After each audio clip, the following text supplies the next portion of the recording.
Good morning friends. चलिए friends, तो अब हम लोग ऑपरेटिंग कॉस्टिंग की इस प्रॉब्लम को सॉल्व करेंगे।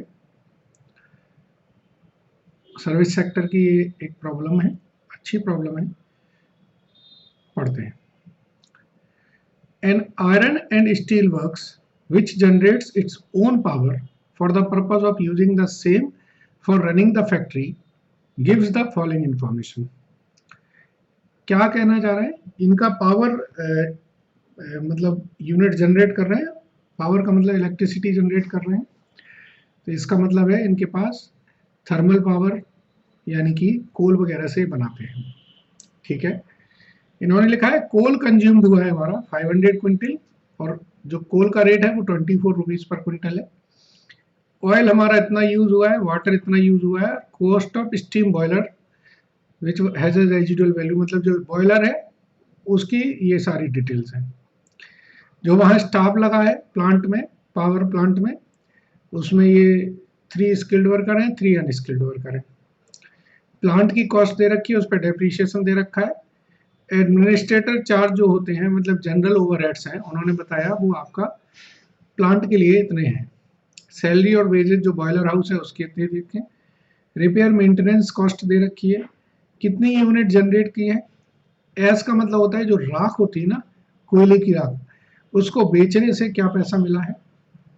और इन्होंने बोला है कि 1/10 of the unit generated were used by generating department itself, मतलब जो बिजली बन रही है उस बिजली का 1/10 वो डिपार्टमेंट खुद ही यूज कर रहा है उस सारे ऑपरेशंस को मेंटेन करने के लिए।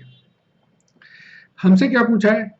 Calculate cost per unit of electricity generated, मतलब हमें एक यूनिट की कॉस्ट कितनी पड़ रही है ये समझना है। ठीक है ना। अब ये जो 1/10 वाला पोर्शन है इसमें यही पॉइंट इंपॉर्टेंट है, बाकी सिंपल है सारी चीजें। तो एक बार क्वेश्चन को करेंगे, इसके बाद आपको समझ में आएगा। चलिए करते हैं। कॉस्ट शीट बनाने के लिए जो ऑपरेटिंग कॉस्ट शीट है उसमें हम सारी चीजें लिखेंगे। अपना जो एक सिंपल तरीका है हमारा कॉस्ट शीट बनाने का, कि भाई असल में क्या होता है कि सर्विस सेक्टर में अकॉर्डिंग टू द इंडस्ट्री आपके जो कॉस्ट के एलिमेंट है वो बदल जाते हैं। मैन्युफैक्चरिंग सेक्टर में कॉस्ट एलिमेंट सेम होते हैं, चाहे वो मैन्युफैक्चरिंग किसी भी चीज का कर रहा होगा, मटेरियल वर्ड यूज करते हैं हम लोग। सर्विस सेक्टर में अगर होटल है तो होटल के लिए अलग आइटम है, कैंटीन है तो उसके लिए अलग आइटम है, और बस वाले हैं उनके लिए अलग कॉस्ट आइटम्स हैं। बस वाले के लिए आपको समझ में आएगा कि भाई ड्राइवर, ठीक है ना, क्लीनर, ये ऐसे आइटम्स मिलेंगे। चले मैं आपको समझाता हूँ, लिखें आप। कॉस्ट शीट किस चीज की बन रही है? फॉर, कंपनी का नाम बताएं, क्या था कंपनी का? अच्छा, स्टील आयरन स्टील वर्क्स। चलिए कंपनी का नाम नहीं दिया है तो हम लिख देते हैं for generating electricity. Electricity generate करने के लिए हम कॉस्ट शीट बना रहे हैं। ठीक है, ये वो कॉस्ट शीट का फॉर्मेट है, आपको पता है।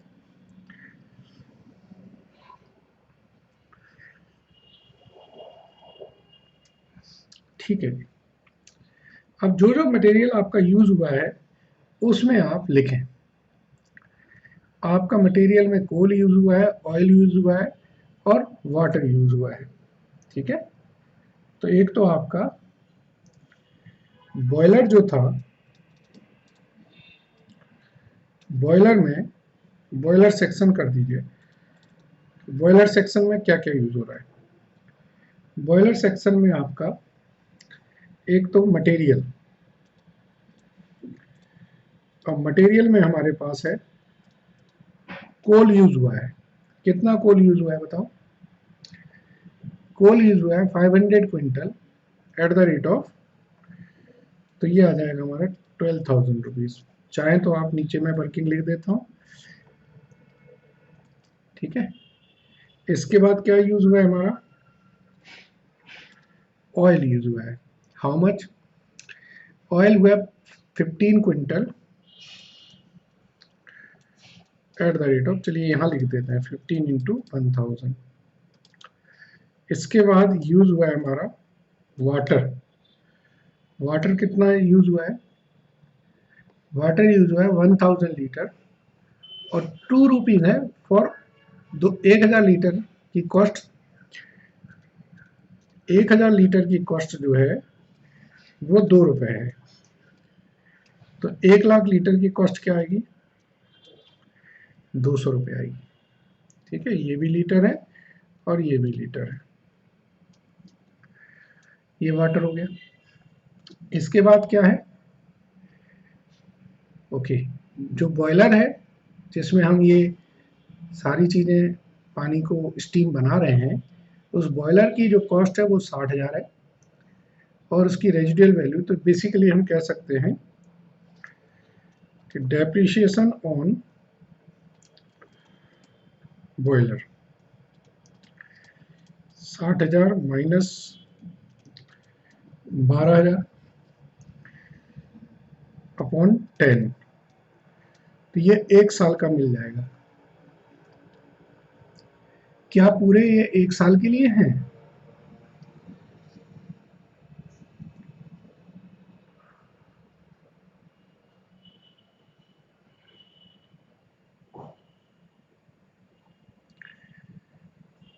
हमको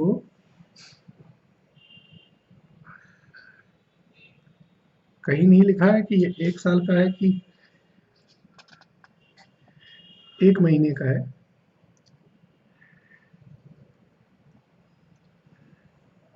बाकी सारा डाटा हमको मंथली दिया है, तो हम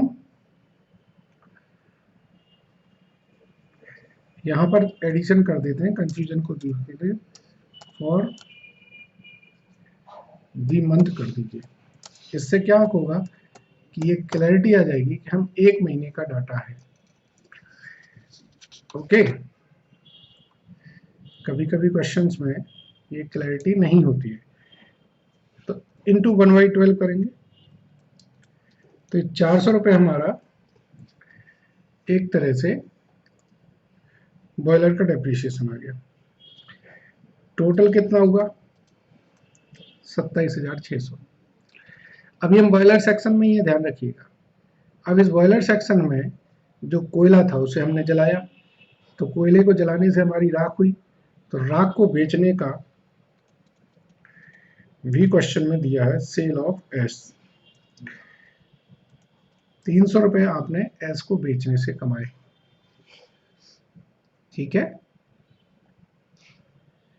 300 रुपये आपने एस को बेचने से कमाए, तो बेसिकली ये आपके मटेरियल में से कम हो जाएंगे। ठीक है, चलिए तो आगे बढ़े। कहाँ लिखा था? नीचे एच नंबर पॉइंट पे लिखा था। So now it is 27,300। इसके बाद वेजेज आ जाएंगी।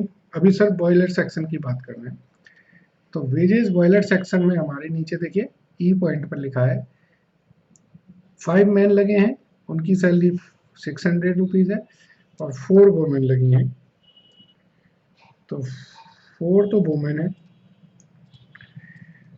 एट द रेट ऑफ 600 और 5 मैन है एट द रेट ऑफ 600, तो ये 2400 और ये 3000, तो ये हमारा 5400 बॉयलर का हो गया। अब हम बात करते हैं बॉयलर के बाद, बॉयलर से तो स्टीम बन गई, स्टीम के बाद हमारा फिर जनरेटिंग प्लांट आएगा। सो ये ए सेक्शन हो गया, ये बी सेक्शन हम लिख रहे हैं जनरेटिंग प्लांट। अब जनरेटिंग प्लांट में क्या हो रहा है? जनरेटिंग प्लांट में आप देखिए मेरी स्टीम बन गई है, स्टीम से अब मैं इलेक्ट्रिसिटी बनाऊंगा, तो यहाँ पर मटेरियल तो कुछ लग नहीं रहा है, यहाँ पर एक तो प्लांट लग रहा है, तो प्लांट का डेप्रिसिएशन आ जाएगा। इसके बाद इनकी वेजेज है, चलिए, सो डेप्रिसिएशन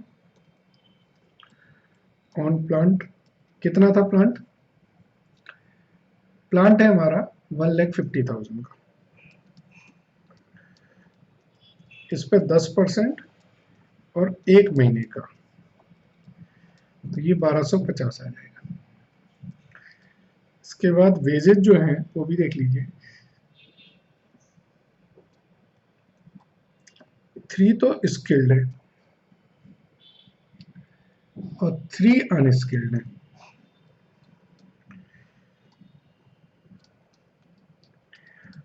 ये 1,000 रुपये पर मंथ है, ये 500 रुपये पर मंथ है, तो ये वेजेज आ गई। ठीक है, सो जनरेटिंग प्लांट की जो कॉस्ट आई वो आ गई मेरी 5750। एक बार अब ऊपर से देख लें, ए सेक्शन कंप्लीट हो गया, बी हो गया कंप्लीट, सी कंप्लीट है, डी अभी नहीं हुआ है, डी पॉइंट अभी नहीं किया, ई हो गया है, अच्छा ई और एफ रह गए। अब इन दोनों के बाद जो जनरल चीजें हैं उनको लिखेंगे। तो एक तो रिपेयर एंड मेंटेनेंस है, दोनों सेक्शन की है। कितनी है रिपेयर मेंटेनेंस? रिपेयर मेंटेनेंस है 1,000 rupees per month.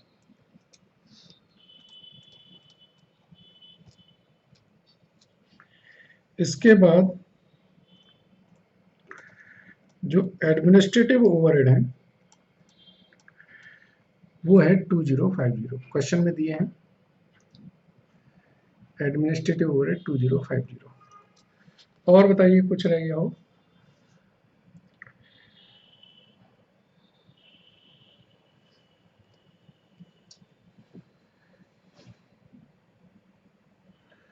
Administrative overhead,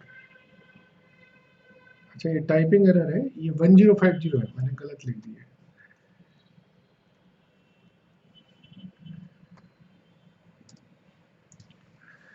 एक मिनट जरा कैलकुलेट कर ले, एक मिनट रुकिए जरा, जरा कैलकुलेट कर लेते हैं। देखिए कभी कभी क्या होता है कि इंस्टीट्यूट की स्टडी में भी कुछ गलतियां होती हैं, तो हम लोग एक बार चेक कर लेते हैं, अपनी कोई मिस्टेक्स टोटलिंग की कहीं हो गई हो तो पता चल जाएगी।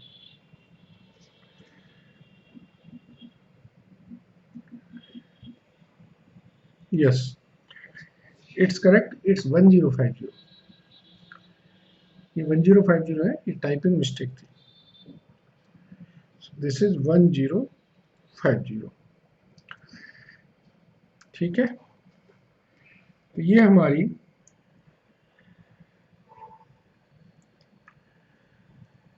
कॉस्ट आ गई, इसका टोटल आ रहा है 40500। ठीक है, अब ऐड करेंगे हम cost of electricity used by plant. Plant ने भी यूज करी है, इसके लिए मुझे एक वर्किंग नोट की जरूरत है। वर्किंग नोट बनाते हैं। ओके, ये आपको थोड़ा सा इंपॉर्टेंट पॉइंट है, जरा ध्यान से समझ लीजिएगा। क्वेश्चन में क्या दिया है? क्वेश्चन में ये दिया है कि 1/10 ऑफ द यूनिट जनरेटेड पर used by the electricity department, ठीक है ना,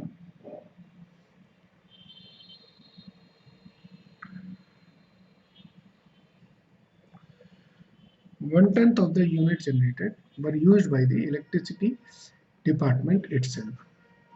टोटल यूनिट कितनी जनरेट करी है? यूनिट जनरेटेड है 2 lakh,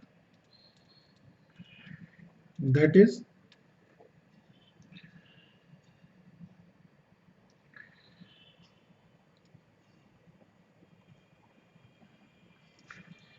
unit use by department वो कितनी होगी? 2 लाख का 1/10 यानी कि 20,000। 20,000 ऐसा है जो डिपार्टमेंट ने यूज कर दिया। अब हमारे पास इनकी कॉस्ट नहीं पता है, सो हम लिखते हैं late x be the cost of electricity used and y be the total cost of electricity generated। आप कहेंगे सर ये क्या चीज हो रही है? देखिए फ्रेंड्स, यहां पर जो वैल्यू आ रही है ये कॉस्ट आई है। अब इसमें जो इलेक्ट्रिसिटी की कॉस्ट है वो जोड़नी है, और वो हमारे पास अलग से दी नहीं है, वो हम वर्किंग नोट से निकालेंगे। ठीक है ना? तो बी क्या है हमारा, वाई क्या है हमारा, वाई हमारी टोटल कॉस्ट है। इसका मतलब ये निकलता है कि y इज इक्वल टू 40,500 तो आ गया, प्लस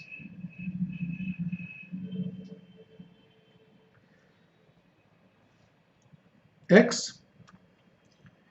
क्या भाई, यस और नो? बिल्कुल ठीक है। एंड x क्या है?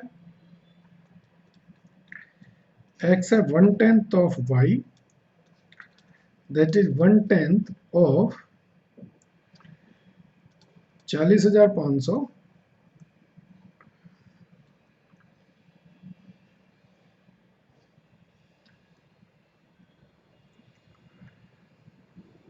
Plus x। So y is equal to क्या आएगा? 40,500 plus 1/10 of 40,500 plus x।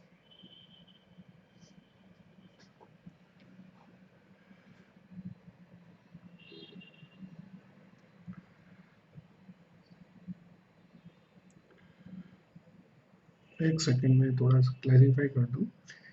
x क्या हुआ मेरा?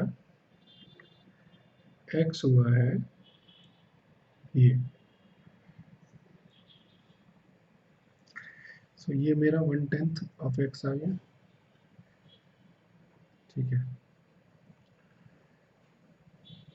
इसी इक्वेशन से हम कर सकते हैं ना। इसी इक्वेशन को सॉल्व करने हमें आगे बढ़ने की जरूरत क्या है? चलिए इसी इक्वेशन को ही सॉल्व करते हैं। ठीक है, हमें आगे जाने की कोई जरूरत नहीं है, हमारा इसी इक्वेशन से काम चल जाएगा। थोड़ा सा सिंपल है।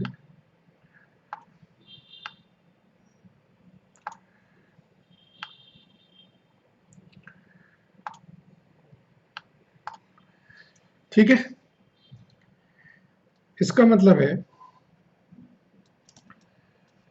x is equal to 4,050 plus 0.1x,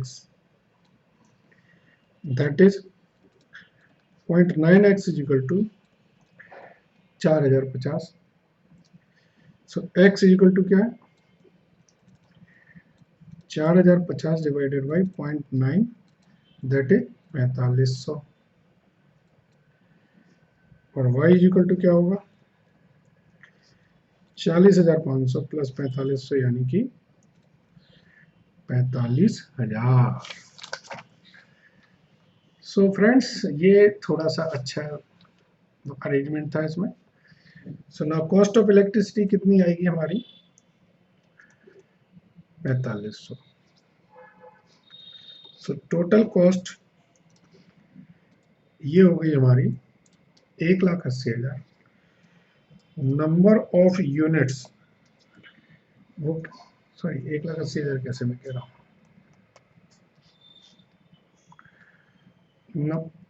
total cost तो हमारी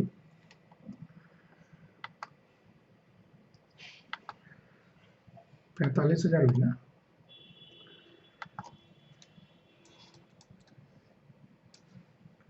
एंड नंबर ऑफ यूनिट्स ये हमारा हुआ 1,80,000। सो कॉस्ट पर यूनिट क्या आएगा? 25 पैसे।